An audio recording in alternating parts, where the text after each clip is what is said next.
Hey guys, it's Dan the Z-Man here, bringing you another music review on July 4th, so enjoy this little special here. I'm taking a break from the Pitchfork reviews that I said I would do um, to review one of my favorite band of all time, Coldplay's new EP, Every Teardrop is a Waterfall.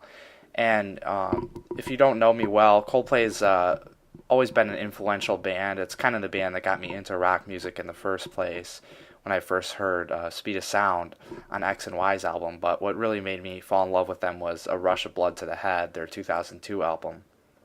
Um, Ever since then, each Coldplay album has gotten a little scarier to me in terms of the direction. Once I really liked A Rush of Blood to the Head, I found X and Y to be a little unemotional in a sense.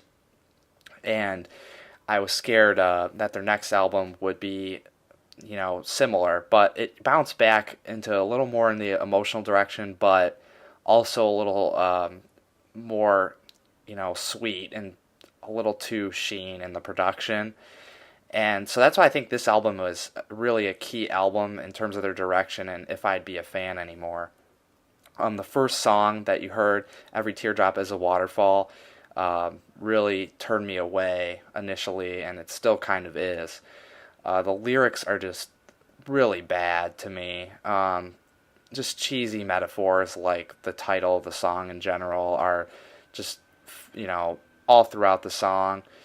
And especially the opening part when it started all electronic, I thought, oh no, Coldplay's really trying to hit it with this kind of, popular pop music of the day and have that kind of electronic beat kind of sound. The music kind of saves it later on with the guitar riff that Johnny Buckland lays down. It's a lot more interesting, and the song definitely grows musically throughout, but just the lyrics are enough to kind of ruin that song for me. But then when I heard the other songs on the EP, I was pleasantly surprised. Major Minus and Moving to Mars are a lot better.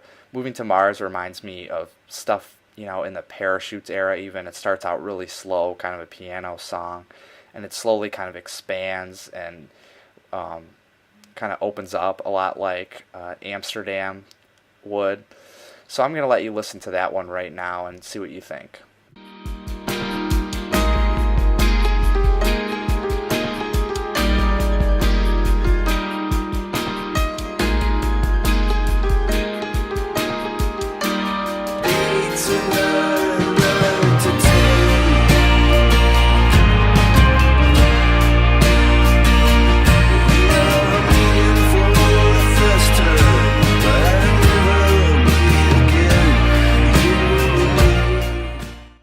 Welcome back, guys. Hope you like that one. As you can see, it's a little more emotional and definitely more musically and lyrically adept than Every Teardrop is a Waterfall. Probably my favorite song so far. I mean, it's close between the last two, but I really like Major Minus a lot. It's kind of higher paced, more tension, and the end of the song especially has just this great guitar, once again by Johnny Buckland, and he just kind of, it's I don't know, I guess it's kind of U2-ish, but it's still great, and I still feel like Coldplay is definitely, their own band. A lot of people compare them to Radiohead and U2, and there definitely is some, Radiohead moments, especially in Major Minus, kind of in the middle, but they definitely have their own sound, and Chris Martin alone as a vocalist kind of separates them from the pack, I think, a little bit. Not necessarily, better than Radiohead or anything, but just different. And I really enjoy that.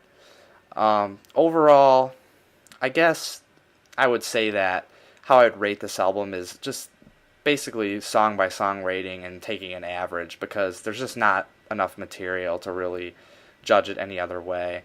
I guess I would give Every Teardrop is a Waterfall a 5. I really wasn't feeling it, and to be honest, the only thing that saved this EP and saved Coldplay in my mind were the last two songs, and also some songs that they played at Glastonbury that they showed live on VH1.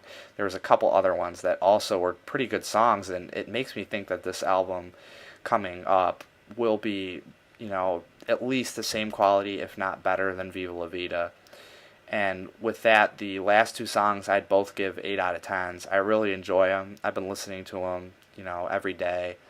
And with that, the average would come out to being a 7 out of 10, which is a good EP. I definitely recommend it if you're a Coldplay fan. It's not going to cost you too much money. I'm not sure if these songs will be on the album or not. At least the last two probably won't be, if anything, just the single. But there's some rumors that that might not even be on the album. So hope you guys have a great holiday, and I'll be back soon with more of the Pitchfork reviews.